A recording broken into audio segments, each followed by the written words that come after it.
त्यांना कोणतेही आपत्ती नव्हते। पुत्र प्राप्तीसाठी त्यांनी शंकराची तपश्चर्या केली। भगवान शंकर प्रसन्न होऊन म्हणाले, हे महर्षी, आपल्या नशिबात पुत्र योग नाही, परंतु तुम्ही आम्हाला प्रसन्न केलंय म्हणून मी तुम्हाला वरदान देतो की तुम्हाला सर्वसाधारण बुद्धीचा दीर्घायू पुत्र होईल किंवा महाबुद्धिमान अल्पायू पुत्र होईल, ज्याला फक्त 16 वर्षांचंच आयुष्य लाभेल।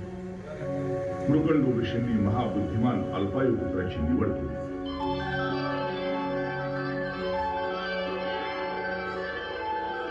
यथावकाश महर्षी मृकंडूंना सूर्यासारखा तेजस्वी आणि महाबुद्धिमान पुत्र झाला। त्याचं नाव मार्कंडेय असे ठेवलं। कुशाग्र बुद्धीच्या मार्कंडेयाने आपलं अध्ययन गुरुकुलामध्ये 12 वर्षात पूर्ण केलं आणि तो आपल्या माता पित्याला भेटायला